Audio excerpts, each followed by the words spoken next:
আজ মহালয়া, বাঙালির সবচেয়ে বড় উৎসব দুর্গাপূজা, সেটা আজ থেকে শুরু। তো এই বাঙালির বড় উৎসব, এই উৎসবের দিনে বাড়িতে একটু মিষ্টি থাকবে না, সেটা কি করে হয়? তো আমি একটা শুকনো মিষ্টির রেসিপি আজ আপনাদের সামনে তুলে ধরেছি, খাস্তার গজা।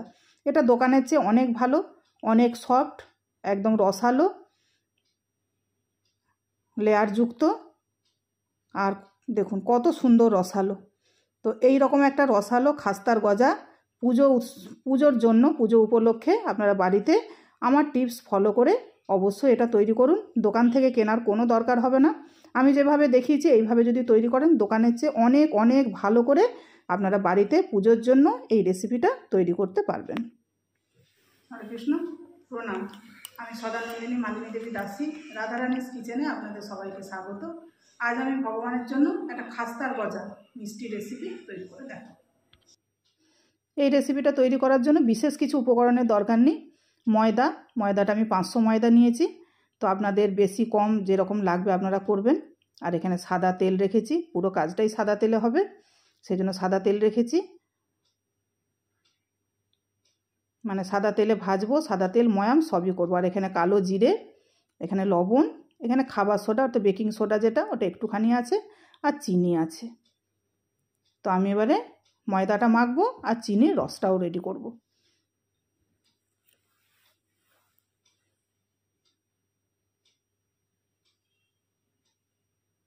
তো আমি ময়দাটা মাখবো, সেই জন্য ময়দার মধ্যে আমি কালো জিরে দিয়েছি, আর পরিমাণ মতো লবণ দিয়ে দেবো। খুব বেশি লবণ দেবো না, এটা হচ্ছে একটু মিষ্টি টাইপস হবে, তো সেই জন্য খুব বেশি লবণ দেওয়া যাবে না, অল্প একটু লবণ দিলাম। আর চামচের ডগায় করে একটুখানি মতো খাবার সোডা দিলাম, একদম কম একটু দিয়ে এই শুকনো উপকরণগুলোকে আমি সুন্দর করে হাতে করে মিশিয়ে নেব।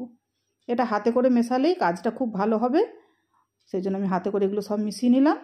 মিশিয়ে নিয়ে আমি যে তেলটা দিচ্ছি, এই তেলটা কিন্তু হালকা গরম, আপনারা গরম তেলই দেবেন। গরম তেল দিলে কি হবে, এটা খুব মুচমুচে হবে, মানে ওপরটা খুব মুচমুচে হবে আর ভেতরটা একদম রসালো হবে। মানে একবার এইভাবে আপনারা তৈরি করে দেখবেন, খুবই ভালো হয়। আমি এটাকে সুন্দর করে ময়াম করে নেব। দেখুন ময়াম করা হয়ে গেছে। এবার আমি এই যে মুঠো করলেই এরকম মুঠো হয়ে যাচ্ছে, আবার ভেঙে দিলেই ঝুরঝুরে হয়ে যাচ্ছে, এইটার ময়ামটা এই রকমই হতে হবে। এবার আমি সাধারণ টেম্পারেচারের যে জল, সেই জল দিয়ে আমি এটাকে মেখে নেব। একটা সফট ডো তৈরি করব, খুব শক্তও হবে না আবার খুব নরমও হবে না, এরকম একটা সুন্দর ডো আমি তৈরি করে নেব। দেখুন ডোটা আমার রেডি হয়ে গেছে। এবার এটাকে খুব বেশি মাখতে হবে না, মানে ঠেসে ঠেসে এইভাবে মাখতে হবে না, মোটামুটি খানিকটা মেখে নিয়ে এটাকে আমি ঢাকা দিয়ে 15 থেকে 20 মিনিট রেখে দেবো। দেখুন 15 থেকে 20 মিনিট পরে আমি এটাকে কিন্তু আর মাখবো না, আমি বলেইছি বেশি মাখা চলবে না, এটাকে ঠেসে ঠেসে মাখা চলবে না। এবার এটাকে আমি বেলে নেব। বেলাটা খুব মোটাও হবে না আবার খুব পাতলাও হবে না। এবার আমি এটাকে একটা চৌকো শেপ দেওয়ার চেষ্টা করব। চৌকো শেপ দিলে কি হবে, নষ্টটা কম হবে।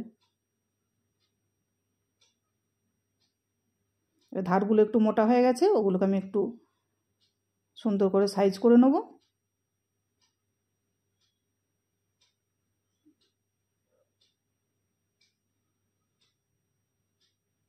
এইভাবেই করবেন, এইভাবে করলে কি হবে, মানে দেখতেও খুব ভালো হবে, চৌকো গোছের হবে। দেখুন কত সুন্দর হয়েছে দেখতে। থিকনেসটা একবার দেখিয়ে দিচ্ছি আপনাদেরকে, এই রকম একটু মোটা থাকবে।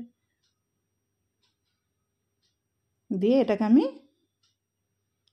পিৎজা কাটারের সাহায্যে আমি মিষ্টিগুলো তৈরি করব, কিন্তু ছুরি দিয়েও করা যায়। আমি ছুরি দিয়ে ঠিক একটা কমফোর্টেবল ফিল করছি না, সেই জন্য আমি পিৎজা কাটার দিয়ে করব। এটা একটু যেন সমস্যা হচ্ছে, সেই জন্য আমি পিৎজা কাটার দিয়ে এটা করব।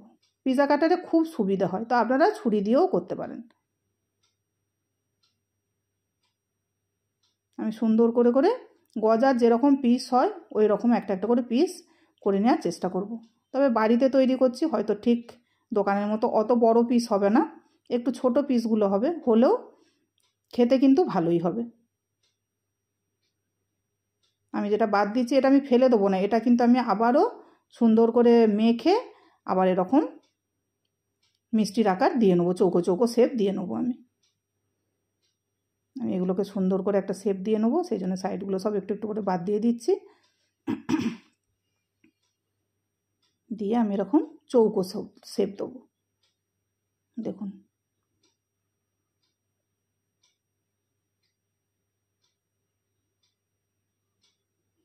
দেখুন কত সুন্দর হয়েছে।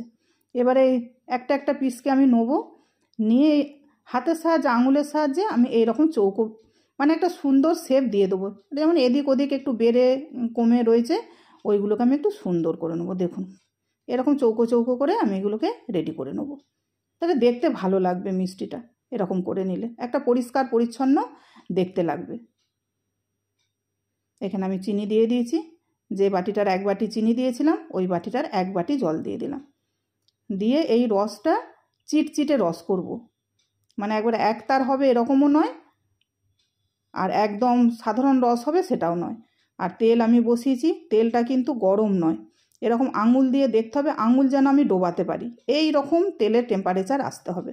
একদম গরম হয়ে যাওয়া চলবে না, মানে জাস্ট একটু গরম হবে দিয়ে দিতে হবে। এগুলো দিলেই আপনারা বুঝতে পারবেন কিভাবে বাবেলসটা উঠছে।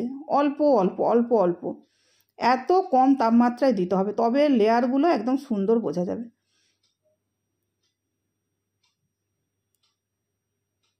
আমি এতে যতগুলো মোটামুটি ধরবে দিয়ে দেবো, দিয়ে আমি এগুলোকে কম হিটে যতক্ষণ এগুলো ভেসে উঠবে আমি ততক্ষণ ওয়েট করব। আমি এতে খুন্তি টুন্তি কিচ্ছু দেবো না, মানে খোঁচাখুঁচি এতে করব না। এটা আমি চেষ্টা করব যে যাতে ফুলে ওঠে, কোনো কিছু হাত না দিয়ে ফুলে ওঠা পর্যন্ত আমি ওয়েট করব।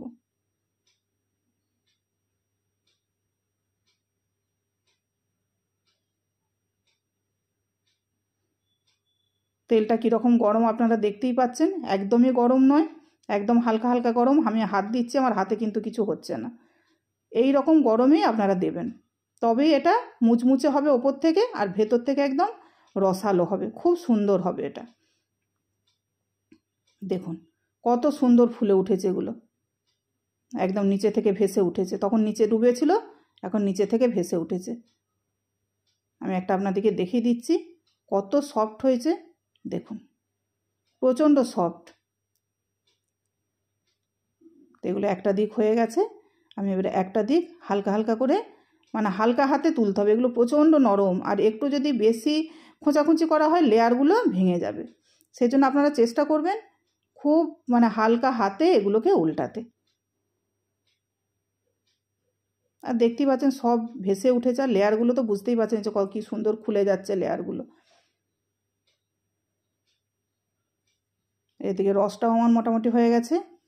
রসটা হাত দিয়ে দেখতে হবে যেন একটা চিটচিটে ভাব এসে যায়, মানে এক তারও হবে না আর সাধারণও থাকবে না। এই যে এরকম চিটচিট একটা ভাব আসলেই হয়ে যাবে। এবার আমি এটাকে বন্ধ করে দেবো।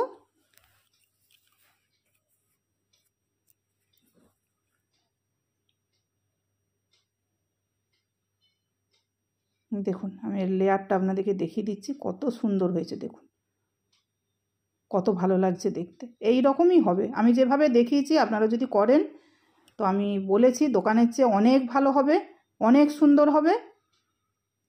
আমি আঁচটা এখন একটু মানে লো আঁচের চেয়ে একটু বাড়িয়ে দিয়েছি, মানে মিডিয়ামও নয় আবার লোও নয়, এরকম রেখেছি। দেখুন লেয়ারগুলো দেখুন কত সুন্দর হয়েছে।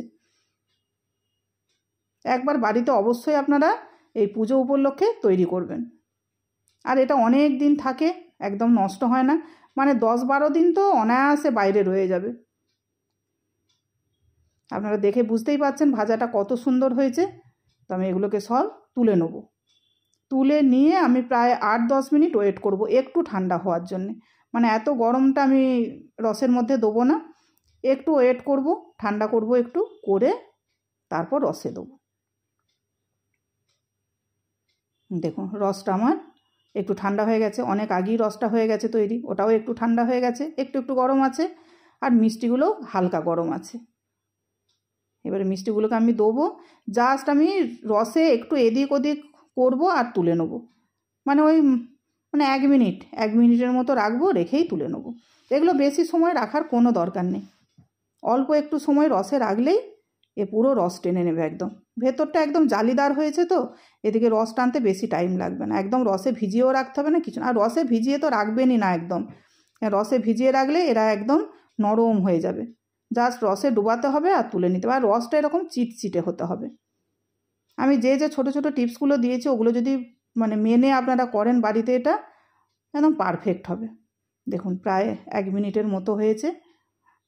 আমি এগুলোকে, যেগুলো ভালো করে মাঝখানে রসে ডুবেছে, আমি সেগুলোকে সব তুলে নেবো একে একে।